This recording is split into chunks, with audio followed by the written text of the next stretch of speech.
Chúng đẹp xưa và cùng một podcast mai ở onu ôn vin ngày nắng pi nè ở đây bà pôn rồi bạc nhóm nâng màu này giấy pi rướng ở đây bà pôn rồi bạc kì miền sầm nua mà chỉ nuốt bây giờ khơi chả print tục tới ngày nào thọt podcast chẳng á chả của podcast này admin episode trên ngày nào cho bác lo hay chả chỉ vật đại miền côn tôi ok an sầm nua đây mật dường suốt đây bong auto xong xuân tích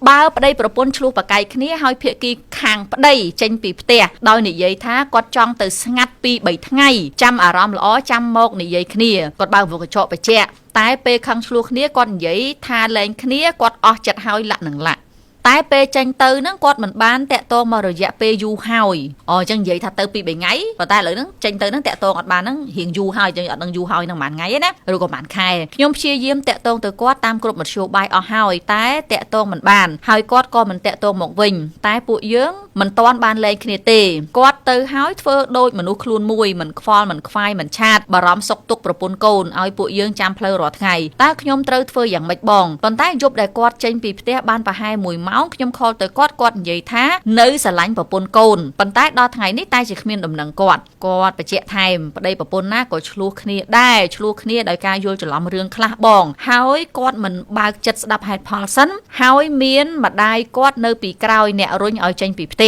bao buồn cái cho bà thò mà đa buộc nhom chlu khnia buộc nhom sầm ngóm riêng khuôn bạc láng mình ấy tê bật buồn cái cho mình vô sai hướng cái xuaทำไม ót xua không còn dễ phẹp tập bẩn đó có tha xong xua bẩn tạch bong ấp lên sầm nua đây ấp lên sầm nua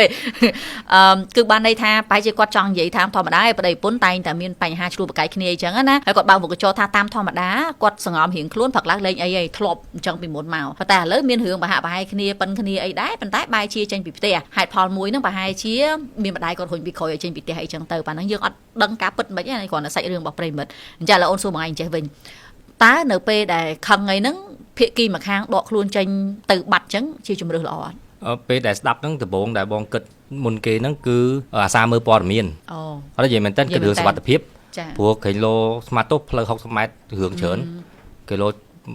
គាត់មានគ្រោះថ្នាក់គាត់អីចឹងទៅមានគ្រោះថ្នាក់មានអីចឹងណាល្អបងចង់និយាយថាយើងជាប្តីប្រពន្ធនឹងគ្នាពេលដែលបាត់ដំណឹងគិតរឿងសុវត្ថិភាពសិនកុំសង្ស័យរឿងអីផ្សេងក្បាលចេះដើរចេះគិតតែប៉ុន្តែដំបូងឡើយហ្នឹងគឺខ្លាចតែរឿងសុវត្ថិភាពនឹងមួយឯងហើយឆ្លោះគ្នារឿងដើមតងដំណើរដំបូងឡើយវាទៅមិនហ្នឹងអាហ្នឹងភាសាតាមក្រោយប៉ុននៅរស់អត់ចានិយាយថាដូចកំ pl ៃប៉ុន្តែមែនតើព្រោះខ្លាចតែថាមានរឿងអីទៅយើងតាក់ទងគាត់អត់បានហើយគាត់អត់តាក់ទងមកយើងវិញជួនកាលខឹងគ្នាចូលឡាប៉ុន្តែគ្នាជួនកាលដេកពេទ្យឬក៏ស្លាប់ឈឹងនៅណាឬក៏អានេះយើងគិតឲ្យល្អណាចាហ្នឹងហើយប៉ុន្តែយុទ្ធសាស្ត្រដកខ្លួនចេញពីប្រភពចំនួនដើម្បីឲ្យយើងត្រជាក់ចិត្តហើយយកខួរក្បាលមកដោះស្រាយបញ្ហាបន្ទាប់ពីត្រជាក់ចិត្តហើយហ្នឹងណានឹងយល់ស្របប៉ុន្តែមិនមែនដកខ្លួនចេញពីជីវិតប៉ុនប្រពន្ធកូនទេព្រោះនិយាយមិញហ្នឹងអត់ដឹងគាត់ថាមានប្រពន្ធកូនអត់ទេប៉ុន្តែមានមក clear ដែលគាត់និយាយថាអត់គិតពីប្រពន្ធកូនបានថាគាត់មានកូនដែរហ្នឹងហើយហើយបើក្នុងករណីនេះខ្ញុំនិយាយមែនបងនិយាយមិញហ្នឹងការដែលយើងដកខ្លួនចេញពីកំផឹងយកខួរមករំសាយកំផឹងនឹងហើយដើម្បីយកអាផ្នែកតក្កៈផ្នែក logic នឹងយកមកដោះស្រាយបញ្ហាហ្នឹងអាហ្នឹងអូខេប៉ុន្តែនៅពេលដែលយើងដកខ្លួនចេញពីជីវិតផនអ្នកដែលមិនមែនជនបង្កកំហុសឧទាហរណ៍ដូចកូនអញ្ចឹងហើយឆ្លោះគ្នាពីដាក់ប្តីប្រពន្ធអញ្ចឹងតែកូនហ្នឹងមិនគ្នាមានដឹងអីហើយកូននៅសោកបាត់ឪមិនរឿងធម្មតាណាចាតានិយាយចេះតាចង់អួលដើមកោប៉ុន្តែទៅយកកូនទៅរៀនគាត់ណាបាត់ម៉ែ 4-5 ម៉ោងបាត់ឪ 4-5 ម៉ោងហើយកូនមកដល់សួរឲ្យទៅពេលឃើញយើងទៅយកពីចេញពីសាលាមកឃើញគ្នាសប្បាយចិត្តចង់ងាប់ហ្នឹងហើយនៅសុកបាត់គ្នាដល់អត់មានមូលហេតុអត់មានអីទាំងអស់ចឹងគេកូនវាមិនហេហាលហ៎អូខេសុំបកប្រែពាក្យប្តីបន្តិចគាត់មិញគាត់ចង់និយាយថាឧទាហរណ៍តែឥឡូវយើងឆ្លោះគ្នាកន្លែងធ្វើការអូខេយើងដកឃ្លាចេញបន្តិចដើម្បីកុំឲ្យរឿងហ្នឹងវាទៅជាធំពេលដែលយើងគិតអីហើយហ្នឹងត្រឡប់មកវិញយើងដោះស្រាយគ្នាតាមស្រួលព្រោះពេលដែលយើងខឹងភ្លាមហ្នឹងភាគច្រើនវាមួយឆាវហ្នឹងវាខ្លាំងអញ្ចឹងណាប៉ុន្តែអាការដែលយើងបាត់ទៅច្រើនថ្ងៃវាបាត់អាការទទួលខុសត្រូវរបស់យើងចំពោះកូនយើងដែរព្រោះកូនគ្នាអត់ដឹងអីទេគ្នាអត់មានមកចូលរួមបង្កើតកំហុសមិនដឹងសាច់រឿងមិនទេប៉ុន្តែតែគិតទូទៅមកហ្នឹងគឺឃើញថាបើសិនយើងឆ្លោះគ្នាប្តីប្រពន្ធយើងអាចងោគ្នាយើងអាចខឹងគ្នាអញ្ចឹងប៉ុន្តែកូនគ្នាមិនដឹងខ្យល់ទេហើយដឹងកូនអាយុប៉ុន្មានបើសិនជាកូនហ្នឹងកំពុងតែត្រូវការមើលថែខ្លាំងឧទាហរណ៍កូននៅតែជាកូនង៉ែតនៅឡើយឬក៏ត្រឹមតែជាថត់លើអាយុ1ឆ្នាំ2ឆ្នាំពងទៅពេញកោអីហ្នឹងណាដកខ្លួនចេញពីស្ថានភាពនៅពេលនេះមិនមែនជាការដកខ្លួនដើម្បីឲ្យត្រជាក់ចិត្តដូចយើងនិយាយមិញទេគឺជាការដកខ្លួនចេញពីទំនួលខុសត្រូវជាឪយល់ហើយជាការដាក់ទណ្ឌកម្មផ្លូវចិត្តទាំងប្រពន្ធទាំងកូន តែប៉ុន្តែយើងដកឃ្លាក៏បានដែរប៉ុន្តែយើងត្រូវឲ្យដឹងថានៅណាដែរមិនចឹងដែលយើងមិនចាំបាច់បារម្ភថាគាត់មានគ្រោះថ្នាក់អត់ឧទាហរណ៍ដូចពេលខ្លះប៉ិនប្រាប់ឲ្យដឹងថានៅណាអញ្ចឹងមែនប៉ុន្តែបើចេញទៅមួយអាទិត្យហើយទោះបីដឹងថានៅណានឹងហើយក៏ដោយប៉ិនពីណាជួយមើលកូនពីណាគេអ្នកធ្វើបាយធ្វើទឹកពីណាបោះសម្អាតគេមិនចង់និយាយអញ្ចឹងទេមិញគេចង់ថាចេះឧទាហរណ៍ណាពេលដែលកូនសួរអូនថាបងឯងទៅណាប៉ាទៅណាអូនដឹងថាប៉ាទៅហាងពុធំឬក៏អីចឹងវាមានចម្លើយឲ្យកូនដែរអញ្ចឹងណាហើយម្យ៉ាងទៀតអានេះគឺចូលលក្ខណៈតាក់ទងអត់បានគឺចុកគាត់ផ្ដាច់ទំនាក់ទំនងហ្មងណាអញ្ចឹងបានន័យថាគាត់ក៏អត់ចង់ដឹងកូនសុកទុកអាម៉េចដែរវាមិនគាត់ដកឃ្លាចេញទេព្រោះសម័យលើសម័យបច្ចេកវិទ្យាយើងដកឃ្លាអត់ឃើញមុខគ្នាក៏យើងអាចនៅមានដំណឹងគ្នានេះសម័យទូរស័ព្ទក៏តាក់ទងអត់បានដែរអញ្ចឹងណាហើយអត់ដឹងថាសាច់រឿងពីក្រៅនេះមិនទៀតម្ដងទៀតពួកខ្ញុំមានព័ត៌មានតែនៅលើกระดาษប៉ុណ្ណឹងឯងกระดาษប៉ុណ្ណឹងខ្ញុំអត់ដឹងសាច់រឿងមិនទេប៉ុន្តែយើងគិតពលាតទៅណាបើសិនជាយាយនៅពីក្រោយការបន្ទូសរាយធ្វើឲ្យមានការដកឃ្លារបៀបហ្នឹងបើសិនទេណាបើសិនជាដូចគាត់និយាយមែនអញ្ចឹងណាគាត់យាយអត់បារម្ភពីចៅទេចាប៉ុន្តែអូនណាជាទូទៅខ្ញុំគិតថាបើសិនជាម្នាក់ហ្នឹងគាត់អត់អញ្ចឹងចង់ណារុញមិនក៏អត់ទៅដែរនិយាយមែនខ្ញុំមិនមែនថាមិនបន្ទោសម៉ែក្មេកទេខ្ញុំក៏មិននិយាយថាម៉ែក្មេកខ្ញុំល្អអត់ខ្ចោះជាងម៉ែក្មេកណាលើលោកដែរបើការពិតចឹងមែនម៉ែក្មេកខ្ញុំល្អណាចាអូថ្ងៃនោះអត់មានម៉ែក្មេកចេញពីកម្មវិធីយប់ដែលមានបាយស៊ីទេប៉ុន្តែបងឯងជាទូទៅម៉ាក់បងឯងនិយាយអីក៏ដោយបើបងឯងមិនមែនមនុស្សអញ្ចឹងបងឯងនៅតែអត់ធ្វើតាមគាត់ហ្នឹងមិនអញ្ចឹងចុះថាយើងខ្លួនឯងជាចម្បងណាអញ្ចឹងខ្ញុំគិតថាខ្ញុំអត់ចង់ដាក់ម៉ែក្មេកចូលទៅក្នុងបងនិយាយមិញហ្នឹងបងយល់ស្របមើលឯងមនុស្សធំហើយដល់ថ្នាក់មានប្រពន្ធមានកូនហើយគ្រប់សកម្មភាពប៉ុនយើងធ្វើមិនថាអ្នកណាគេផ្លុំខ្យល់ប៉ុណ្ណាទំនួលខុសត្រូវនៅតែលើយើង 100% អញ្ចឹងណាយេគេចូលរួមខុសយេប៉ុន្តែយើងជាអ្នកទទួលខុសត្រូវចំពោះសកម្មភាពប៉ុនយើងប៉ុនខ្លួនឯងណាប៉ុន្តែយាយអត់ស្រឡាញ់ចៅអី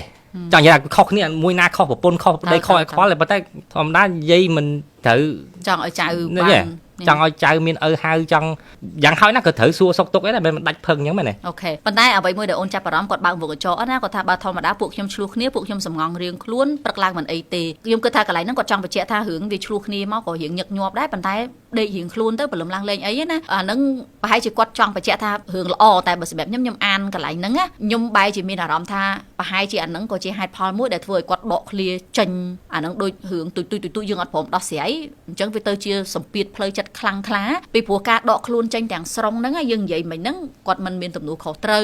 គាត់អត់បារម្ភពីកូនអត់បារម្ភពីប្រពន្ធប៉ុន្តែបើសិនជាគាត់ depression បើសិនជាគាត់ចូលទៅដល់លក្ខណៈមានជំងឺធ្លាក់ទឹកចិត្តឬបាក់ទឹកចិត្តធ្ងន់ធ្ងរអាការដកខ្លួនចេញដោយមិនមានការឆ្លើយតបហ្នឹងក៏ជាសញ្ញាមួយដែរហើយអាជំងឺផ្លូវចិត្តទាំងអស់ហ្នឹងវាអាចកើតឡើងដោយសារតែពេលមានបញ្ហាយើងអត់ដោះស្រាយហ្នឹងឯងពេលមានបញ្ហាយើងកុំឆ្លោះគ្នាយើងដេករៀងខ្លួនទៅព្រឹកឡើងលេងអីយើងដេករៀងខ្លួនទៅព្រឹកឡើងអត់អីខ្ញុំគិតថាជារូបភាពពីក្រៅកូនមើលទៅឃើញតែអត់អីព្រោះម៉ែអត់ដែរស្រែកដាក់គ្នាឆ្លោះគ្នាអីចឹងណាក៏ប៉ុន្តែវាអត់សុខភាពល្អហ្មងទេសម្រាប់ទាំងផ្លូវកាយទាំងផ្លូវចិត្តខ្ញុំអត់ព្យាយាមការពារប្តីណាព្រោះខ្ញុំស្ដីឲ្យគាត់ហើយមិញហ្នឹងពីអ្នកប្តីប្រពន្ធខ្ញុំស្ដីគាត់ហើយនេះក៏មិនស្ដីឲ្យខាងប្រពន្ធដែរប៉ុន្តែ podcast យើងគឺមិនមែនដើម្បីរកណាខុសណាត្រូវទេគឺចង់ប្រាប់ថាជាប្តីប្រពន្ធតែប្តីខុសអូនទូស្គាល់អូខេអូនទូស្គាល់អត់មានណាខុសមានណាត្រូវទេប្តីខុសទៅចង់រឿងអីស្មាតោកុំឲ្យដូចមាត់ប៉ុន depression ក៏ដោយថាកូននៅតែត្រូវមើលកូនដែរនៅមើលកូនហើយធ្វើម៉េច depression អត់មើលកូនអេយល់ហើយប៉ុន្តែនេះសម្រាប់យ៉ាងហើយណាប្រាប់ថាឥឡូវសុខភាពផ្លូវចិត្តអត់ល្អហើយត្រូវរកដំណោះស្រាយត្រូវចាក់ទងជាមួយនឹង depression ខ្លះអត់ដឹងខ្លួនឯងមាន depression ទេបងនោះឲ្យប៉ុនកូនធ្វើម៉េចអូខេទទួលស្គាល់ថាខុសហើយគេទទួលស្គាល់ហើយតើថាគ្មានណាខុសគ្មានណាត្រូវទេកាលពីប្រពន្ធត្រូវតែខុសតែទៀតនោះយកដឹងថារយៈពេលប្រហែលថ្ងៃហ្នឹងព្រោះបើតាមគាត់និយាយហ្នឹង 2-3 ថ្ងៃទូទៅណាចាប៉ុន្តែនេះលើសហ្នឹងហើយប្រហែលជាលើស 2-3 ថ្ងៃហ្នឹងហើយអូខេប៉ុន្តែមកនិយាយនេះសម្រាប់ប្តីប្រពន្ធដទៃទៀតមិនថាមានកូនឬក៏អត់កូនទេពេលមានបញ្ហាហើយប្តីប្រពន្ធមិនមែនយល់ចិត្តគ្នាអត់ចេះឆ្លោះគ្នាទេប៉ុន្តែទម្លាប់ពេលមានបញ្ហាសុកចិត្តតែថាទោះបីអាពេលបកាយគ្នាឆ្លោះគ្នាហ្នឹងវាមិនយើងចង់ជិះហ่ะក៏ប៉ុន្តែសុកចិត្តប្រឈមមួយវាជាជាងបំភ្លេចវាចោលខ្ញុំពីរអ្នកប្តីប្រពន្ធឃើញអញ្ចឹងឯណាប៉ុន្តែក៏ឡើងសលេងដាក់គ្នាអីម្ដងដែរចាពួកខ្ញុំពីរអ្នកក៏មិនគិតដូចគ្នារបៀបធ្វើការក៏អត់ដូចគ្នាដែរហើយប្តីខ្ញុំជួនកាលហ៊ានមកនិយាយអីចឹងអញនឹងនិយាយកើតអត់ទេឬក៏ពេលខ្លះប្តីខ្ញុំខំប្រឹងរាប់ខែអីចឹងទៅបានមើលទៅឃើញប្រពន្ធអារម្មណ៍ល្អបានហ៊ានសុំចិញ្ចឹមឆ្មាអីចឹងទៅអញ្ចឹងវាសិតតែមានយើងនៅតែមិនមែនមនុស្សតែម្នាក់ឯងយើងមនុស្សពីរនាក់ណាមែនទេពេលយើងឆ្លោះគ្នាពេលខ្លះបងឯងរៀង stress ពេលខ្លះអូនរៀង stress ប៉ុន្តែយើងឆ្លងកាត់វាមកហើយធម្មតាវាតែងតែមានអញ្ចឹងយើងត្រូវទទួលស្គាល់ការពិតថាយើងជាមនុស្សយើងចេះឆ្លោះគ្នាប៉ុន្តែខ្ញុំសុខចិត្តឲ្យឆ្លោះជាជាងទៅដេករៀងខ្លួនហើយព្រឹកឡើងធ្វើដូចអត់មានរឿងអីកើតឡើងបើឃើញយូរម្ដងអូន check in ថាបែបអីណាព្រោះមើលមុខដឹងថាអីកុំនិយាយថាអត់អីប៉ុន្តែម្ដងទៀតទោះបីយើងប្រប៉ុណ្ណាក៏ដោយណាអានេះបើសិនយើងកុំខ្វល់រឿងស្រូចទឹកផ្កាដាក់ចំណីឲ្យឆ្កែលាងកន្លែងផ្ទះមុខផ្ទះយើងកុំឲ្យស្អុយដល់ផ្ទះគេអីចឹងកុំបើទោះបីយើងអត់ទទួលខុសត្រូវទៅលើអាទាំងអស់ហ្នឹងក៏ដោយប៉ុន្តែទំនួលខុសត្រូវធំជាងគេក៏នៅលើកូនដែរយ៉ាថាអត់ទេនិយាយហ្នឹងនៅតែដដែលគឺបានន័យថាខ្ញុំអត់គ្រប់ត្រូលចំពោះការដកឃ្លាចេញទៅអញ្ចឹងពីព្រោះវាបានន័យថាដូចថាខ្ញុំផ្អាកធ្វើជាឪគេពីអាទិត្យសិនមួយខែសិន no ជាឪគេជាម៉ែគេគឺជាទូនាទីដែលត្រូវធ្វើគ្រប់ពេលវេលាទាំងអស់ហើយអញ្ចឹងយើងត្រូវបំពេញតួនាទីរបស់យើងបើទោះបីជាឥឡូវយើងកំពុងឆ្លោះគ្នាក៏ដោយហ្នឹងហើយអញ្ចឹងខ្ញុំអត់មានចម្លើយជាក់លាក់អីត្រឡប់ទៅវិញទេព្រោះគាត់ក៏អត់មានសំណួរអីជាក់លាក់គាត់ក៏អត់មានសំណួរជាក់លាក់ត្រឡប់មកវិញដែរតែគាត់ចង់គាត់សួរត្រូវធ្វើមិនហ្នឹងសម្រាប់ខ្ញុំគិតថានៅតែត្រូវព្យាយាមតាក់ទងគាត់អញ្ចឹងព្រោះគាត់អត់ទាន់លែងលះទេហើយប្តីតាមពិតបានហាមាត់ថាលែងលះប៉ុន្តែក៏ទៅបាត់តែហ្មងវាអត់មានដំណឹងអីត្រឡប់មកវិញណាអញ្ចឹងយ៉ាងណាក៏ខ្ញុំគិតថាយើងនៅតែត្រូវព្យាយាមតាក់ទងគ្នាដដែលហើយបើតាក់ទងគាត់មិនបានគ្រួសារគាត់អញ្ចឹងបើសិនជាជ្រុលថាបើឲ្យច្បាស់ថាលែងទៅហ្នឹងហើយប៉ុន្តែនេះនិយាយសរុបរួមមកវិញណាត្រូវបារម្ភរឿងសុខភាពផ្លូវកាយបើសិនជាមានដំណឹងអីមិនមកសួររឿងសុខភាពផ្លូវចិត្ត low depression អីចឹងទៅហើយពេលដែលមានបញ្ហាកុំផ្អាប់វាទុកធ្វើដូចអត់មានបញ្ហាអីកើតឡើងនឹងដើម្បីឲ្យសុខភាពស្នេហាប្តីប្រពន្ធនឹងវាអត់ឈឺដែរហ្នឹងហើយរឿងទំនួលខុសត្រូវផាន់កូនគឺជារឿងដែលយើងមិនអាចប្រកែកបានបើទោះបីឆ្លោះគ្នាប៉ុណ្ណាក៏ដោយវាបាក់ព្រោះសំបីតែពេលយើងឈឺក៏យើងនៅត្រូវមើលកូនបើឃើញពេលអូនបៅអូនផ្ដាសាយអូនអីអូនមិនត្រូវនៅតែពាក់ម៉ាស់ឲ្យកូនបៅតដែរព្រោះទំនួលខុសត្រូវហ្នឹងវាជារឿងដែលយើងត្រូវតែធ្វើអញ្ចឹងយើងតម្លាក់ឲ្យទៅតែមួយខាងឧទាហរណ៍ថាអូនតម្លាក់ឲ្យទៅតែបងឯងឬបងឯងតម្លាក់ឲ្យទៅអូនវាអត់កើតទេយើងជាម៉ែជាឪចាអូខេខ្ញុំមានប៉ុណ្្នឹងទេសម្រាប់ប្តីប្រពន្ធដទៃទៀតអាចចែកម្លែកបានអត់ថាពេលដែលខឹងពេលដែលឆ្លោះគ្នាដោះស្រាយមិនធ្វើមិនអីចឹងណាហ្នឹងហើយអូខេអស់ហើយបានរបៀបលាថតអេពីសូតថ្មីចាអរគុណច្រើន